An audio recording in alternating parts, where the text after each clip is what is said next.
So one thing that seems to come up with a lot of brand new freelancers and people who are just getting started in their creative businesses is, how do you actually get clients when you don't have any experience to show them, or when you don't have any portfolio work to actually go and get those clients and get them to trust you and what you can do. So in this video, I'm going to share with you a few of my tips for getting those first few clients when you don't really have any experience or testimonials and things like that to show them.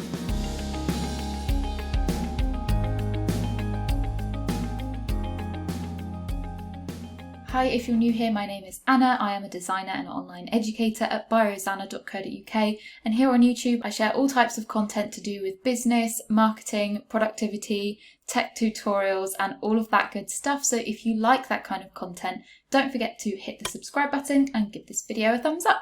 So one of the hardest things when you're getting started in freelancing and you are a service-based business in particular, is actually getting those first few clients, because of course when you're first starting out, you might not have any portfolio work or experience to talk about, or testimonials from previous clients to actually sell yourself to these new clients. So I wanted to share some advice from when I was getting started that really helped me get those first few clients and just push yourself over the edge a little bit, because once you start getting those first few clients, you start building your experience, start building your portfolio work, it really snowballs from there. But it's just getting over that first hurdle. So the very first thing I would say is always be honest. It is not going to do you any good if you start lying about your experience or exaggerating how many people you've worked with or making up testimonials and things like that. It's just not a good idea, because if you get found out, then that is a potential brand new reputation that you have ruined. And if you're trying to sell yourself to new clients, people are going to appreciate honesty a lot more than someone trying to give off a sense of bravado. If someone asks you for portfolio work or testimonials, just be honest and say, I am just starting out, I don't have these yet, but that is reflected in my price. I'm not charging as much as, say, someone who's been doing this for 5-10 years. Obviously, the way you price yourself is completely up to you, but that's kind of a typical thing that you might say. It's not a bad thing that you are starting out. Some people will probably prefer to work with brand new freelancers because of that price difference, or because you might have a little bit more time to dedicate to them. It's just a preference, and so that's why it's really important to be open about it. So my first tip, which is something that I did and I found really, really useful, is to run a giveaway for your services. Now, this isn't going to suit every industry and every business. I would definitely say that this idea is more suited to freelancers who are offering their time in exchange for money in the services that they're creating, rather than requiring a lot of capital input or materials to create something. If all you're spending on a project or working with someone is your own time, this can be a really, really good way to get those first few people interested in working with you. But obviously, if you have a business where you require a lot of cost for that service, you have to buy loads of materials or do loads of things that cost you money in order to provide that service, then a giveaway might not suit you, because you would have to spend something on it other than just your time. So as a brand designer and a website designer, this worked really well for me, because really all I'm spending on working with a client is my time. So I was able to give away my time, because when you're starting out, obviously you've got probably a lot more time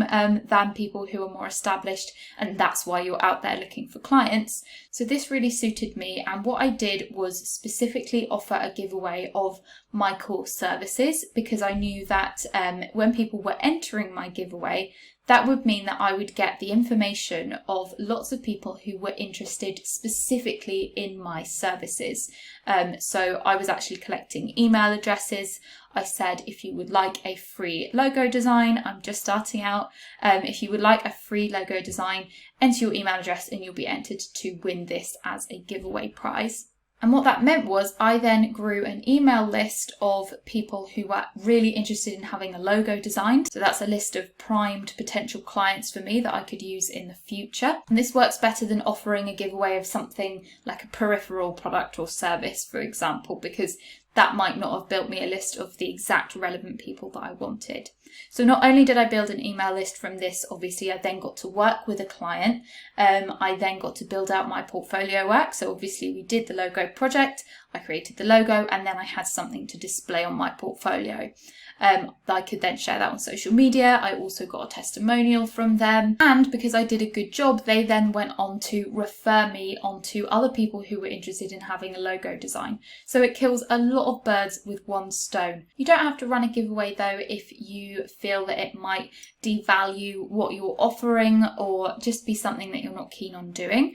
Another thing that is kind of in the similar vein that you could do is create some personal projects. So come up with a concept for an idea and create a project around that, doing your service around that, so that then you have some portfolio work to display. An example of this, again, with brand designers is you see a lot of people creating kind of pretend brand concepts for a pretend business that they've made up, and then they go on and create the logos, create all the kind of packaging design for a fictional business that they've made up, just to really build their skills, build their portfolio. It's great for all of those reasons, and then you can put those projects on your website. So just have a think about, could you kind of make up a fictional customer in your head and create something for that fictional customer that you could then display and share about. Now, another caveat is I think it's really, really important before you do anything like a giveaway or start creating personal projects is to get really, really clear on who it is you're actually targeting and who the clients are that you actually want to work with and appeal to with these projects. So for example, if you are creating fictional customers, make sure that fictional customer is similar to someone who you actually want to work with and not someone in a completely different industry or just a completely different person than you would ever actually want to work with. Now, if you're interested in getting really, really clear on who your ideal customer is and creating a kind of avatar around them, I have a free ideal customer CV template that you can use and download for free. I'll leave a link to that in the description. Another thing that I did that I found really helpful to start with was get myself set up with a profile on websites like Upwork and People Per Hour. These are kind of freelancing websites where people will post projects that they need help with, and then freelancers can go and basically bid on that project and say, oh, if you'd like me to help you, it will cost you this much. Obviously, one of the drawbacks to these platforms is it does become a little bit of a price competition. So when someone posts a job up, you get freelancers saying, I'll do this for £10 an hour, and then you can just have another person underneath saying, yes, but I'll do it for £8 an hour kind of thing.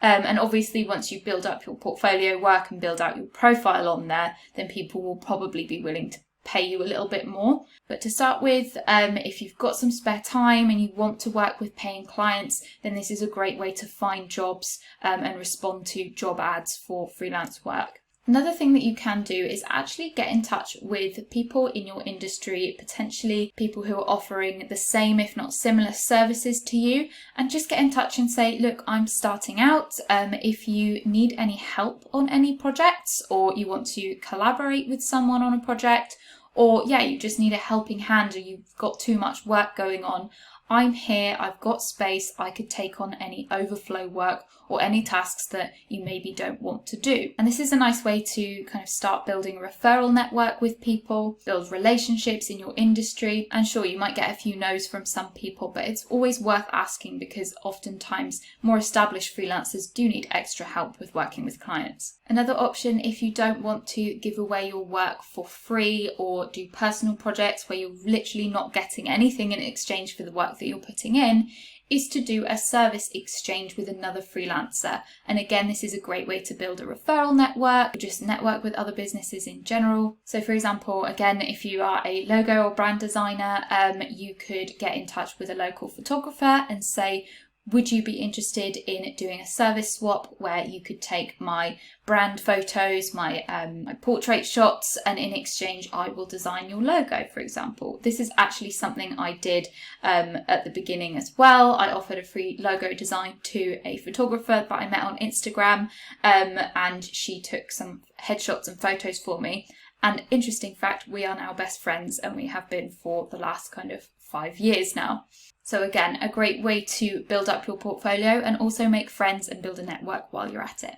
So I hope you enjoyed these tips. As I said, it is really important to get clear on your ideal customer before you start doing all this. So definitely go and check out my ideal customer CV template for you to put together a bit of a profile on who you're actually targeting. The link is in the description. And thanks so much for watching this video.